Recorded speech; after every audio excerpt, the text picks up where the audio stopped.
Hi friends, అందరికీ నమస్తే. Welcome to విశ్వ రహస్యం. పూర్వం మన పెద్దలు సనాతన ధర్మంలో అనేకమైన ముఖ్యమైన విషయాలను పొందుపరిచారు ఫ్రెండ్స్. అవి మనకి జీవితంలో చాలా ముఖ్యమైనవి. అవేంటో ఒకసారి చూద్దాం. తల్లిదండ్రులను పూజించాలి. ఏ స్థితిలోనూ దూషించరాదు. మంత్రోపదేశం చేసినవారు మాత్రమే గురువు. తక్కిన విద్యలు నేర్పినవారు అధ్యాపకులు మాత్రమే. అట్టి గురువును ఏ పరిస్థితిలోనూ నిందించరాదు. ఆయన ఎదురుగా కాళ్ళు చూపి కూర్చోరాదు. భోజనం తూర్పు, ఉత్తర దిక్కుల వైపు కూర్చొని చేయాలి. నడుస్తూ కాని, నిలబడి కాని మలమూత్రాదులు విడువరాదు. బట్టలు ధరించకుండా నదులలో స్నానం చేయరాదు. దేవాలయాల్లోనూ గోశాలలోనూ మలమూత్రాదులు విడువరాదు. మలమూత్ర విసర్జన ఉత్తర, దక్షిణ దిశలుగా మాత్రమే చేయాలి. తూర్పు, దక్షిణ దిక్కుల తల పెట్టి నిద్రపోవాలి. ఉత్తర, పశ్చిమాల వైపు తల పెట్టి నిద్రిస్తే వారు ప్రమాదాల పాలవుతారని మార్కండేయ పురాణం చెబుతుంది. ఇంటికి గురువు వస్తే టక్కున లేచి నిలబడి ఎదురుగా వెళ్లి లోపలికి గౌరవంగా తీసుకొని వచ్చి ఆసనం వేసి కూర్చోబెట్టకుండా మాట్లాడరాదు. సాగనంపేటప్పుడు బయటకు వచ్చి గురువుని కొంచెం దూరం అనుసరించాలి. పైన అనగా భుజాలమీదుగా వస్త్రం లేకుండా దైవపూజ చేయరాదు. భోజనం చేయకూడదు. రెండు చేతులతో ఎప్పుడూ తల గోక్కోరాదు. గురుపాపం ఎవరికీ చెప్పరాదు. గురువునకు కోపం వస్తే తక్షణం ప్రసన్నం చేసుకోవాలి. ఇతరుల చెప్పులు, వస్త్రాలు ధరించకూడదు. చతుర్దశి, అష్టమి దినాలలో తలంటు పనికిరాదు. స్త్రీ సంగమం పనికిరాదు. అన్నము తిన్నాక కంచంలో చేయి కడుక్కోరాదు. చేయి కడిగిన తరువాత ఆ చేతిని విదల్చరాదు. గురువు కోరితే ఏదైనా ఇమ్మని శాస్త్రవచనం. అటువంటి గురువును ఏ పరిస్థితిలోనూ అసహించుకొనరాదు. 10,000 యజ్ఞాల ఫలితం కూడా ఈ ఒక్క కార్యంతో నశించిపోతుంది. కనుక గురుధిక్కారం పనికిరాదు. పిసినిగొట్టుతో, శత్రువుతో, అసత్యం పలికే వాడితో, భర్తను తిట్టే స్త్రీతో కలిసి భోజనం చేయటం మహాపాపం. స్నానం చేయకుండా అన్నం వండరాదు. ఆ అన్నం తినరాదు. నోటితో అగ్నిని ఆర్పరాదు, ఊదరాదు. పురాణాలు చెప్పే వ్యక్తి సర్వోత్తముడు. అటువంటి వారిని నిందించరాదు. పుణ్యకార్యాల్లో చోళ్ళు, జొన్నలు, వెల్లుల్లి, ఉల్లి, చద్ది పదార్థాలు తినరాదు, ఉపయోగించరాదు. ప్రయాణం మధ్యలో భోజనాదులకు నియమం లేదు. తడిసిన బట్టల నీళ్లు ఇతరులపై పడేట్లు విదిలించరాదు. ఎట్టి పరిస్థితులలోనూ ఆత్మహత్య చేసుకోరాదు. అలా చేసుకున్నవారు కొన్ని వేల జన్మలు పిశాచ జన్మలెత్తి వికలాంగులై పుడతారు. తెలిసినవారి మరణ వార్త విన్న వెంటనే గాని, పురిటి వార్త విన్న వెంటనే గాని కట్టుబట్టలతో స్నానం చేయాలి. పుష్కర స్నానాదులలో చొక్కాతో స్నానం చేయరాదు. కండువా మాత్రమే ఉండవలెను. ఏకాదశి నాడు ఎన్ని అన్నంమెతుకులు తింటే అన్ని పురుగులు తిన్నట్లు లెక్క అని శాస్త్రవచనం. కావున అన్నం భిన్నం చేసుకొని తినాలి. ఒక్క నిర్జలైకాదశి అనగా జ్యేష్ఠ శుద్ధ ఏకాదశి నాడు మాత్రం ఫలహారం కూడా పనికి రాదు. 60 సం.లు దాటిన వారికి, 11 సం.లు లోపు వారికి ఈ నియమం వర్తించదు. అనారోగ్యవంతులకు ఈ పై నియమాలు లేవు. కూర్చొని తొడలు, కాళ్ళు ఊపరాదు. అలా ఊపినవాడు వచ్చే జన్మలో కుంటివాడై పుడతాడు. తూర్పు, ఉత్తరముఖంగా దంతధావనం చేయాలి. పడమర, దక్షిణ దిక్కుగా నిలబడి చేయకూడదు. ఉమ్ము మాత్రం తూర్పు, పడమరగా వేయరాదు. శివపూజకు మొగలి పువ్వు పనికిరాదు. ఒకేసారి నీరు, నిప్పు రెండు చేతులతో గాని, ఒకే చేత్తోగాని పట్టుకెళ్లరాదు. నిద్రపోతున్న వారిని అనవసరంగా లేపుట, పురాణ కథలు జరుగుతున్నప్పుడు విఘ్నం కలుగచేయుట, భార్యాభర్తలను విడదీయుట, తల్లిని బిడ్డను విడదీయుట బ్రహ్మహత్యాపాతకాలతో సమానం. వేలాపాళ లేకుండా నిద్రించేవారి విషయంలో వర్తించదు. చిన్న పిల్లల్ని చూడ్డానికి వెళ్లేటప్పుడు, అనారోగ్యవంతుల దగ్గరికి వెళ్లేటప్పుడు, గుడికి వెళ్లేటప్పుడు, గురుదర్శనానికి వెళ్లేటప్పుడు, పురాణం వినటానికి వెళ్లేటప్పుడు ఒట్టి చేతులతో వెళ్లరాదు. ఏదో ఒకటి సమర్పించుకోవాలి. ఎంగిలి నోటితో గురువుతో మాట్లాడరాదు. ఎంగిలి చేత్తో ఏ పదార్థాన్ని చూపించరాదు. పురాణాలు దానం చేస్తే గొప్ప విద్యావేత్తలు అవుతారు. గొడుగు, చెప్పులు కలిపి కాని, గోవును గాని దానం చేస్తే భయంకర యమమార్గం సులభంగా దాటగలరు. అన్నదానం, జలదానం చేసేవారు సుఖమైన మరణం పొందుతారు. సువర్ణదానం చేసేవారు ఐశ్వర్యవంతుల ఇళ్లలో పుడతారు. గురుపూజ చేసిన వారిని కైలాసవాస సౌఖ్యం లభిస్తుంది. ఒకరి బట్టలు మరొకరు కట్టరాదు. ఒకరు తీసివేసిన జందెం మరొకరు ధరించరాదు. సంకల్పం చెప్పకుండా నదీ స్నానం పనికిరాదు. ఒకవేళ చేస్తే ఇంటిలో స్నానం చేసినట్లే. నదీ స్నాన ఫలితం రాదు. ఉమ్మితో వెళ్ళు తడిపి పుస్తకంలో పుటలు తిప్పరాదు. వ్యసనపరులతో, మూర్ఖులతో వాదోపవాదనలు చేయరాదు. విష్ణు ఆలయంలో 4 ప్రదక్షిణలు, అమ్మవారి గుడిలోనూ శివాలయంలోనూ 3 ప్రదక్షిణలు చేయాలి. ఆలయంలో ఆత్మప్రదక్షిణ అనునప్పుడు తన చుట్టూ తాను తిరగరాదు. నమస్కారం చేస్తే చాలు, గుడి చుట్టూ ప్రదక్షిణం మాత్రమే చేయాలి. నవగ్రహ ప్రదక్షిణ, పూజానంతరం తీర్థ ప్రసాదాలు స్వీకరించవచ్చు. శివాలయంలో కొబ్బరికాయ కొట్టిన తరువాత ఒక చిప్పను మనకిచ్చినా దానిని తీసుకోరాదు.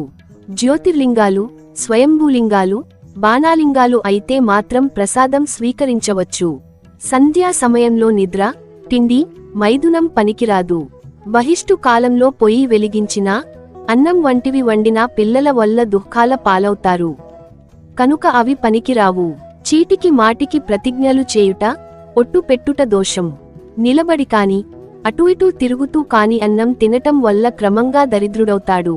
రాబోయే జన్మలో బిచ్చగాడు అవుతాడు. నోట్లో వ్రేళ్లు పెట్టుకొనుట, గోళ్లు కొరుకుట చేయరాదు. దేవాలయ ప్రాంగణంలో ఉమ్మడం, పొగత్రాగటం రెండూ నిషిద్ధాలే. ఆదివారం, శుక్రవారం, మంగళవారం తులసి ఆకులు కోయరాదు. చీకటి పడ్డాక పువ్వులు, ఆకులు చెట్ల నుండి త్రుంచరాదు. గురువు ద్వారా మంత్రోపదేశం పొందనివాడు ఎప్పటికీ తరించలేడు. కనుక ఉపదేశం పొంది తీరాలి. చెట్లు, దేవతా విగ్రహాలు ఈశాన్యంలో ఉంటే వాటిని బరువులుగా భావించి తీసివేసేవారు, తీసివేయమని సలహా ఇచ్చేవారు 7 జన్మలు ఉబ్బసపు రోగులుగా పుడతారు. ఈ పనులు చేయుట దైవద్రోహం కనుక చేయరాదు. గురువులకు, అర్చకులకు, పౌరాణికులకు సరిగా పారితోషమివ్వక, వారికి రుణపడేవారు 100 జన్మలు కుక్కలుగా, చండాలురుగా పుట్టి కష్టనష్టాల పాలవుతారు. శివలింగార్చన ఆడువారు కూడా చేయవచ్చు. ఇంట్లో విగ్రహాలుంటే ఏమీ ప్రమాదం లేదు. పరులకు అపకారం కోరి పూజ చేసేవారికి మాత్రమే నియమాలు. తక్కిన వారికి పూజా విషయాలలో పెద్ద పెద్ద నియమాలు లేవు. నిద్ర నుండి లేవగానే ముందుగా అరచేతులను దర్శించి వామన నామస్మరణ చేయాలి. పాచి ముఖంతో అద్దం చూసుకొనరాదు. హారతి ఇచ్చాక దేవునిపై నీరు చల్లాలి. హారతి ఇచ్చే పాత్రపై కాదు. తీర్థం తీసుకున్నాక ఆ చేతిని కడుక్కోవాలి తప్ప అరచేతిని తలపై రాసుకొనరాదు. స్నానం చేశాక శరీరం తుడుచుకొని తడి, పొడి తువ్వాలు కట్టుకొని పూజ చేయరాదు. పూజా మందిరంలో ప్రవేశించరాదు. పూర్తిగా ఆ తుండును తడిపి నీరు పిండి మాత్రమే కట్టుకోవాలి. లేదా వేరే శుభ్రమైన వస్త్రాలు పూజకు ధరించాలి. ఉపవాసం ఉన్నప్పుడు, జాగరణ చేసినప్పుడు పరులదోషాలు తలుచుకోరాదు. శివాలయంలో నందికి దగ్గరగా దీపారాధన చేయరాదు. కొంచెం దూరం ఉంచాలి. తల వెంట్రుకలతో కూడిన అన్నం పండితులకు, గురువులకు పెట్టరాదు. సాధ్యమైనంత జాగ్రత్త వహించాలి. పొరపాటున అన్నంలో వెంట్రుకలు వస్తే ఆ అన్నం తీసివేసి మళ్లీ వడ్డించి నేయి వేయాలి. అన్నం తింటున్న వారెవరినీ తిట్టరాదు, దెప్పి పొడవరాదు. నిజం తెలుసుకోకుండా ఎవరినీ నిందించరాదు, అభాండాలు వేయరాదు. అలా చేస్తే అవతలి వారి పాపాలన్నీ అభాండాలు వేసిన వారి తలకు చుట్టుకుంటాయి. ఇస్తానని వాగ్దానం చేసి దానమివ్వనివాడు 100 జన్మలు దరిద్రుడై పుడతాడు. వాగ్భంగం చాలా దోషం. అన్నం తినేటప్పుడు కంచానికి బాగా దగ్గరగా కూరలు, మజ్జిగ మున్నగునవి ఉన్న పాత్రలు పెట్టరాదు. మనం తినేటప్పుడు ఎంగిలి ఆ పాత్రలలో పడితే ఆ పదార్థాన్ని మరొకరికి వడ్డిస్తే వాడికి యముడు మలమూత్రాదులు ఆహారంగా ఇస్తాడు. తరచుగా కాలినడకన పుణ్యక్షేత్రాలు దర్శిస్తే మంచి జన్మలు కలుగుతాయి. దీనిని కాయిక తపస్సు అంటారు. గురువునకు ఉపదేశ సమయాలలో కాని, పురాణాదులు వినేటప్పుడు కాని పాదాలు ఒత్తితే 7 జన్మల పాపాలు తొలుగుతాయి. గురువుగారి బట్టలు ఉతికి ఆరవేసిన వారికి 3 జన్మల పాపాలు తొలగుతాయి. మంత్రోపదేశం చేసిన గురుని ఆజ్ఞ పాటించేవారికి ఏ పాపమూ అంటదు, పునర్జన్మ ఉండదు. ఇది తప్పక పాటించవలసిన ముఖ్య పవిత్ర నియమము. దీనికి సాటి మరొకటి లేదు. పరాశర సంహితలో ఈ విషయాలున్నాయి. అష్టమి, పూర్ణిమ, చతుర్దశి కాలలో స్వయంపాకం దానం చేస్తే అన్నపానాలకు ఏనాడు లోటుండదు. ఎక్కువ వేడిగా, ఎక్కువ చల్లగా ఉండే పదార్థాలు స్వీకరించరాదు. భోజనం చేసిన వస్త్రాలు ఉతికి ఆరవేయకుండా వాటితో దైవపూజ చేయరాదు. శవాన్ని శ్మశానం దాకా మోసినా, శవాన్ని ఇంటి దగ్గర ఉండటానికి అనుమతినిచ్చినా నరకానికి పోకుండా స్వర్గానికి పోతాము. గృహప్రవేశ కాలంలో గాని, ఏడాదిలోపు గాని ఆ ఇంట మణిద్వీప పరాయణం చేయడం మంచిది. ఇది వాస్తుదోషాలను పరిహరిస్తుంది. భోజనానికి ముందు, అనంతరం కూడా కాళ్ళు కడుక్కోవాలి. సకల పురాణేతిహాస కోవిదుడు కాని వాని వద్ద మంత్రోపదేశం పొందరాదు. పుట్టిన రోజునాడు దీపాలు కాని, కొవ్వొత్తులు కాని ఆర్పరాదు. నోటితో అగ్నిని ఊదుట ఘోరపాపం. అటువంటివారు గ్రహణపు మొర్రితో మళ్లీ జన్మమెత్తి దుఃఖాలు పొందుతారు. తలకి నూనె రాసుకొని ఆ చేతులతో పాదాలకు ఆ నూనె జిడ్డు పులమరాదు. శుక్ర, శనివారం వంటి వార నియమాలు పెట్టుకున్నవారు హోటలు టిఫిన్లు తినుటగాని, ఆనాటి అల్పహారాదులలో ఉల్లి వాడుట కాని నిషేధము. ఇది ప్రయాణ మధ్యంలో ఉన్న వారికి వర్తించదు. చీటికి, మాటికి యజ్ఞోపవీతం తీసి పక్కన పెట్టడం, తాళి తీసేస్తుండటం రెండూ భయంకర దోషాలే. క్రూరుడు, దుష్టుడు కాని మగనితో తాళికట్టించుకున్న భార్య, కాపురం చేయక ఏడిపించటం, చెప్పిన మాట వినకపోవటం, తాళి తీసి భర్త చేతిలో పెట్టడం చేయరాదు. ఇలా చేసిన స్త్రీలకి 100 జన్మలలో వైధవ్యం కాని, అసలు పెళ్లి కాకపోవడం జరుగుతుంది. దీపాలు పెట్టేవేళ తలదువ్వుకోరాదు. ఇలా చేసిన స్త్రీలకి 100 జన్మలలో వైధవ్యం కాని, అసలు పెళ్లి జరగకపోవడం వంటివి జరుగుతాయి. దిగంబరంగా నిద్రపోరాదు. కలియుగంలో ఆలయంలో జంతువధ నిషేధం. విజయదశమి, శివరాత్రి దినాలలో మాంసాహారం, ఉల్లి పనికిరాదు. ఆచమనం చేసిన నీటిని దైవనివేదనలకు, అర్చనలకు వాడరాదు. కనుక వేరొక పాత్రలో శుద్ధ జలాన్ని ఈ కార్యాలకు వినియోగించుకోడానికి తెచ్చుకోవాలి. దీపారాధనకు అగ్గిపెట్టె వాడకూడదని ఏ శాస్త్రాలు చెప్పలేదు. కనుక అగ్గిపెట్టెతో దీపం వెలిగించుకోవచ్చు. దీపారాధనకు ఒక కుంది మాత్రమే వాడినప్పుడు 3 వత్తులు వేయాలి. కొబ్బరికాయ కొట్టాక వెనుకవైపు పీచు తీయాలనే నియమం కూడా తప్పనిసరి కాదు. శుభ్రత కోసం పీచు తీయవచ్చు, తీయకపోతే దోషం లేదు. కొబ్బరికాయను నీళ్లతో కడిగి కొట్టడం చాలా తప్పు. కొబ్బరికాయను పీచు ఒలిచివేశాక నీళ్లతో కడగరాదు. మాడిన అన్నం, అడుగంటిన పాయసం, కంపు వచ్చే నేయి ఇటువంటివి నైవేద్యానికి పనికిరావు. ఆలయ ప్రాంగణంలో అర్చకునిపై కేకలు వేయరాదు.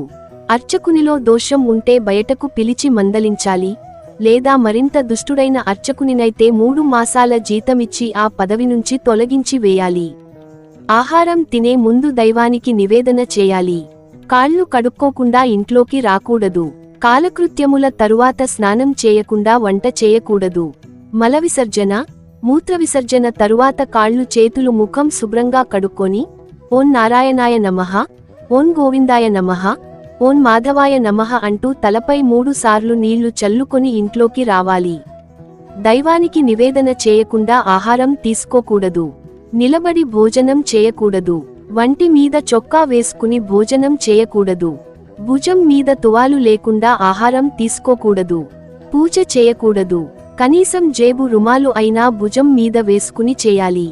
ఎవరైనా ఇంటికి వస్తే కాళ్ళు కడుక్కోవడానికి నీళ్లు ఇవ్వాలి. లేదా పంపులు ఉంటాయి కదా, కనీసం చూపించండి. కడుక్కొని లోపలికి వస్తారు. రాగానే నీళ్లు తాగుతారా అని పొరపాటున కూడా అడగకూడదు. రాగానే మంచి నీళ్లు తీసుకెళ్లి ఇవ్వాలి. భోజన సమయానికి ఎవరైనా అతిథి వస్తే భోజనం పెట్టాలి. అంతేకాని ఎంగిలి చేతితో మీరే గుమ్మం దగ్గరికి వెళ్లి ఎక్కడ లోపలికి వస్తాడేమో అని అక్కడే మాట్లాడి పంపకూడదు. మనసులో ఒక మాట పైకి ఒక మాట మాట్లాడకూడదు. భోజనం చేస్తారా అని పైకి మాట్లాడి, లోపల భోజనాల సమయానికి వచ్చి చచ్చాడు, ఇలా మాట్లాడకూడదు. ఏది మనసులో ఉందో అదే మాట్లాడాలి. నిత్య దీపారాధన చేయాలి. ఇలాంటి ఇల్లు లక్ష్మితో కళకళలాడుతుంది. మూత్ర విసర్జన నిలబడి చేయకూడదు. మూత్ర విసర్జన తరువాత కాళ్ళు కడుక్కొని ఇంట్లోకి రావాలి. త్రిసంధ్యలలో నిద్రించకూడదు. ఆహారం తీసుకోకూడదు. ప్రయాణం చేయకూడదు. ఉదయం తెల్లవారుజాము 5 గంటలు నుండి తెల్లవారుజాము 6:15, మధ్యాహ్నం 12 నుండి మధ్యాహ్నం 1:15, సాయంత్రం 5 నుండి తెల్లవారుజాము 5:15 వరకు త్రిసంధ్యలు అంటారు. ఉదయించే సూర్యుడిని దంతధావనం, పళ్ళు తోమడం చేయకుండా చేస్తూ చూడకూడదు. సూర్యోదయం కాకముందే లేచి దంతధావనం చేయాలి అని అర్థం. తూర్పు పడమర నిలబడి పళ్ళు దంతధావనం చేయకూడదు. తిట్టుకుంటూ ఏదో ఆలోచనలు చేస్తూ వంట చేయకూడదు.